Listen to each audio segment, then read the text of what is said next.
Hey YouTube, how you doing out there? I've been trying to get this video up and running. I done tried to start this thing over about 3 or 4 times. So I'm good as long as I'm on a roll, but as soon as I miss a few days, I just can't get it together. I don't know how to edit yet, so I'm just like, it's gonna have to be what it's gonna be. But this is Empowerment Month. I'm not going to say female empowerment because everybody should be empowered. So I just want to put a little bit of information out there and kind of ask the question, and you be the judge of everything that I'm saying. This will be real quick. But the topic is, do we have good intention for our children? Do we really have good intentions for our children? Because I want you to be the judge of that. First question is, when a father pays child support, comes to pick that child up, spends time with that child, is he considered a good father? Is that what make a good father? Is paying child support and spending rent and spending that quality time with that child? Is he considered the best dad or the best parent? Okay, so what if a mother feels like that she does not want her child around a certain environment, so she doesn't want that child to go over to that father's house? The girlfriend, she may not like her. Is the mother considered bitter because the relationship is over and he's moved on? So, something to think about.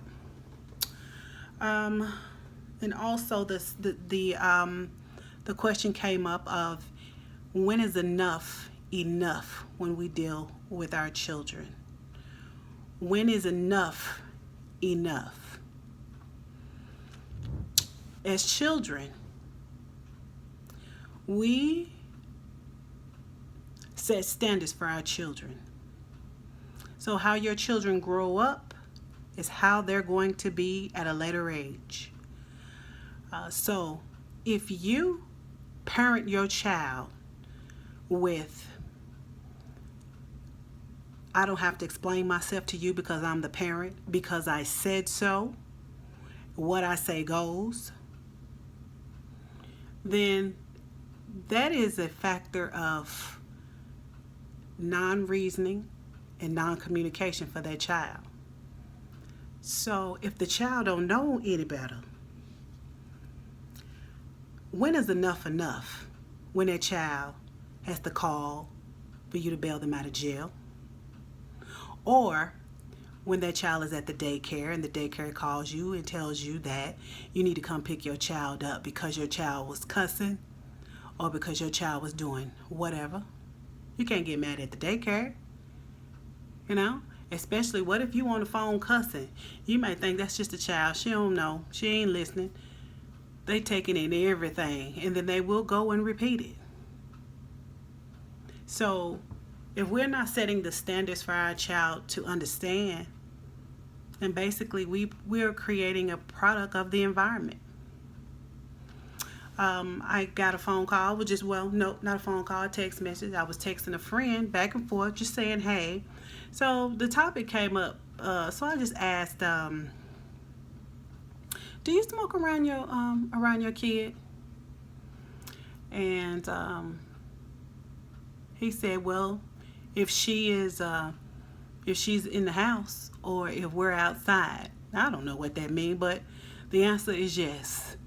He smokes around his child. I think the child is about 11 years old. So I said, so you won't have a problem if she starts smoking? He said, nope, as long as she grown.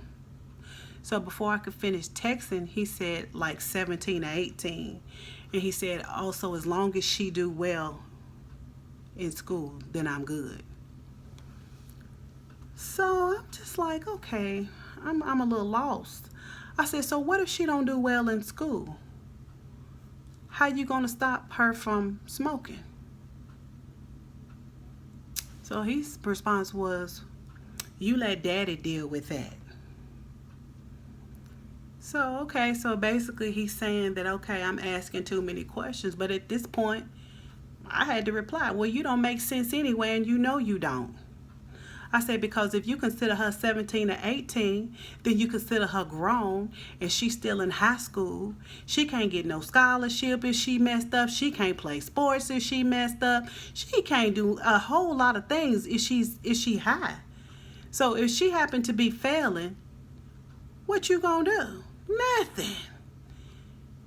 Nothing. So if she fell right on out of school and sit home and come home and smoke a blunt with you, what you gonna do? I mean, you the habit that she started. You are her habit. You started her smoking weed. So you said it was okay. I don't know if parents smoke with their kids or not, but I used to smoke back in the day, but I never smoked in front of my child. Never, ever, ever. That was years ago. But that's something that I never did do. So we have to watch how we move around our children, because you don't want to wake up one day and you have to go and put your house up for collateral because you got to bail your child out of jail, or you don't want to go visit your child in a bad situation or circumstance, all because of how they were raised. If anything happens to that child, at least you can say, I was the best of the best.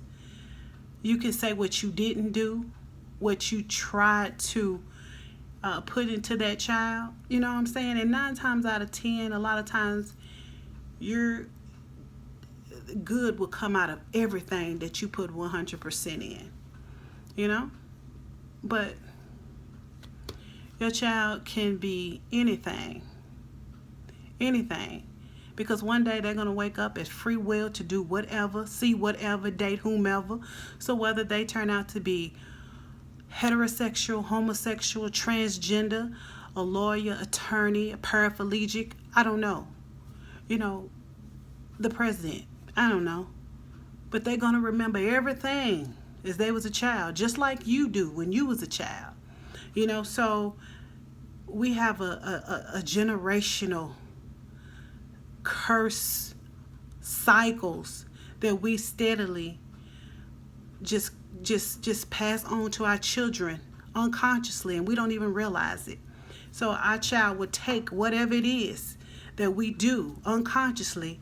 They will absorb that information, absorb it, and the next thing you know, somebody gonna be saying, you just like your daddy, or you just like your mama. What does that mean? How so? You know?